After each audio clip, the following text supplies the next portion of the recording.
There is one part of our CARICOM agenda that I believe holds the greatest promise to address in the short term the problem of youth unemployment. Long after I have ended my stint in the chair, the Bahamas will continue its responsibility for the CARICOM Tourism Desk. And I wish to pledge to members that I intend to carry on my time as head of that desk with much vigor, as I intend to see our tourism responsibilities carried out in the Bahamas through my minister.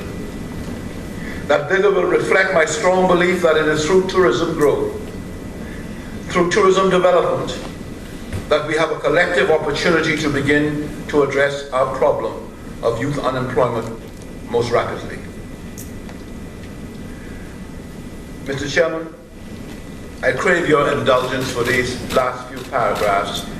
I have added them because I think it's important and because I will not be here to argue them around the table. I thought I should take the opportunity to speak to you and to the people of Barbados and the people of the region for something that I dearly believe. I know that for some, tourism may be redolent of a part of our history that we would want to keep barricaded. For most of our countries, tourism is the largest earner of foreign exchange. For most of our countries, tourism is the largest employer. For all of our countries, tourism absorbs the broadest range of skills of any economic sector. For all of our countries, tourism is the one sector for which there is no such thing as a jobless recovery. The very nature of tourism requires more people to be hired with increasing numbers of visitors.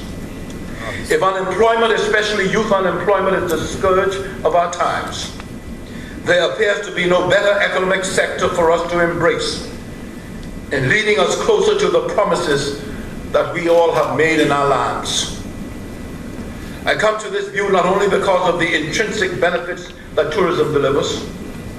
I also come to this view because I have become convinced that when we look at the world today and at the various global trading blocs that have been formed, when we examine the various initiatives being pursued by CARICOM, it seems to me that the one natural bloc from which our CARICOM nations have much to gain is the God-given bloc accorded to us by having within the Caribbean the most salubrious conditions for existence on our planet.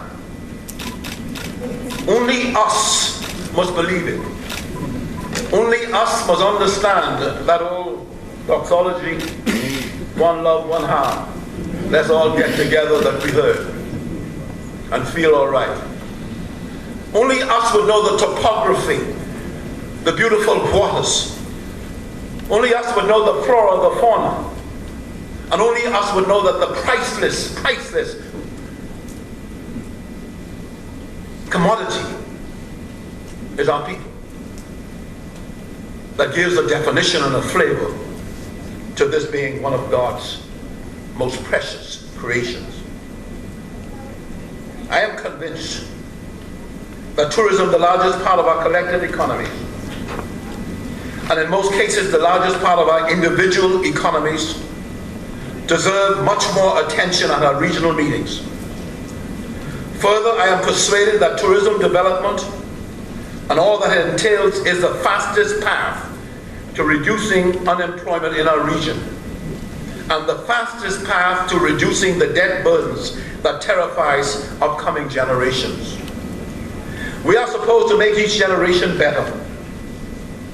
I fear that we are on the brink of leaving the next generation with a much greater burden to carry if we don't begin to focus on ways to make our natural strengths stronger. I know about and respect the powerful importance of the Caribbean Tourism Organization, to which our ministers of tourism belong. But it has occurred to me that unless CARICOM, that Caribbean body with the largest gathering of government heads of the Caribbean, signals to the CTO that tourism is very important to our collective good, they will take their cues from the rarity of discussions about tourism at our CARICOM meetings as the indicator of our true beliefs. My views are further promoted and prompted by what we see happening with the Cuban embargo on the United States. You will recall that it was CARICOM that spoke longest and loudest about the need for the embargo to be removed.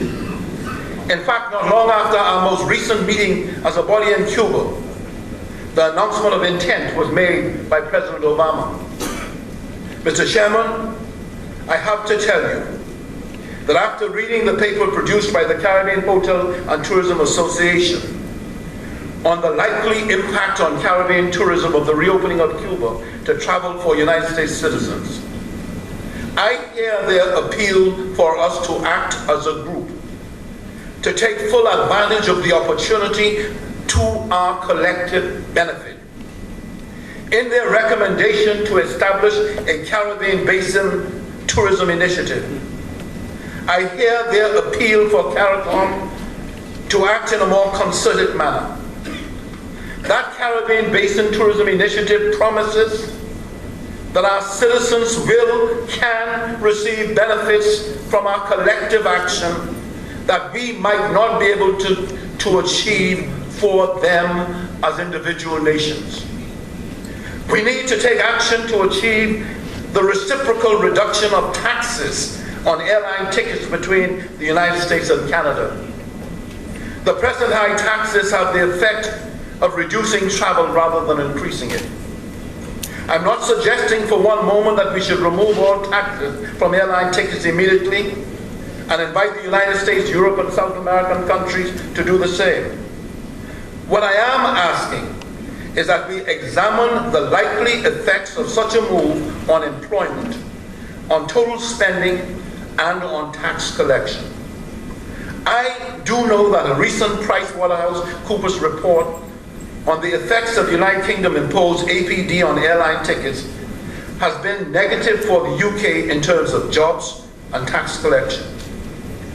While we prefer to believe that our lobbying efforts had some effect, it is clear that some of the adjustments that the United Kingdom made to APD is a result of discovering that ticket tax was counterproductive.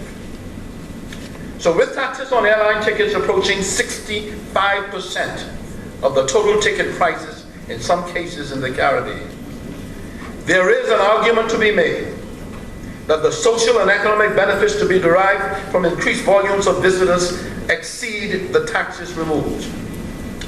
So, Mr. Chairman, this proposed Caribbean Tourism Initiative deserves some closer examination for the benefit of all CARICOM countries. In line with the authors of the document, the world's most tourism-dependent region, the Caribbean, should also be seen to be the most tourism-competent. We must go further in addressing our air transportation rules, our shipping rules, our regional marketing rules, training and development, etc. I firmly believe that this could be the beginning of some significant steps in that direction, of making things better in the Bahamas and better in the Caribbean.